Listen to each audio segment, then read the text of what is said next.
வணக்கம். ஒரு ஊரில் ஒரு ராஜா ஒரு உத்தரவை பிறப்பிக்கிறாரு.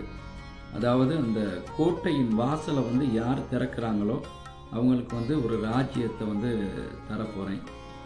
அப்படி அந்த கோட்டையின் கதவை திறக்க முடியலைன்னு சொன்னால் அதை முயற்சித்தவர்களின் கரங்கள் துண்டிக்கப்படும்னு சொல்லி அவர் ஒரு கட்டளையை பிறப்பிக்கிறார். அதனால் அந்த ஊர் மக்கள் எல்லாமே பயந்து அந்த போட்டியில் யாருமே பங்கு கொள்ளலை.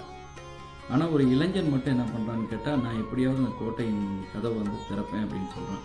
உடனே மற்றவர்கள் எல்லாமே சொல்கிறாங்க, நீ அதில் தோத்துட்டீங்கன்னு சொன்னால் ஒரு கரங்கள் பறி போயிருமே அப்படின்ட்டு. அதுக்கு அவன் சொல்கிறான், முயற்சித்து பார்ப்போம், அப்படி போனால் கரங்கள் தானே போகுது, உயிர் போகாது தானே அப்படின்னு சொல்லி அந்த இளைஞன் என்ன பண்ணுறான்னு கேட்டால், அந்த கோட்டையின் வாசலோட கதவை தள்ளுறான். கதவு தானாகவே திறக்குது.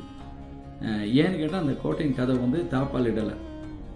அப்போ அதனால் இந்த முயற்சித்தனால தான் அந்த கதவு தாப்பால் போடாமையே யார் முயற்சிக்கிறார் அப்படிங்கிறத அந்த அரசன் தெரிஞ்சுக்கிறதுக்காகத்தான் அந்த தாப்பால் போடாமே இருக்கான்.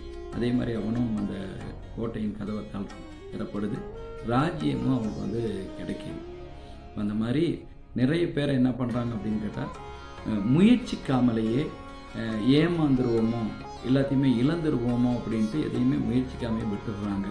இப்போ நம்ம தெரிஞ்ச அந்த முயல் ஆமை கதை, அந்த முயல் தோற்றதுக்கான காரணமே முயல் ஆமை தான். அதனால் நம்ம எதையுமே முயற்சித்தால் நம் வாழ்க்கையிலும் பல வகையான வெற்றிகளை நம்ம சூடலாம்னு சொல்லி இந்த கதை நமக்கு அறிவுறுத்தது. நன்றி, வணக்கம்.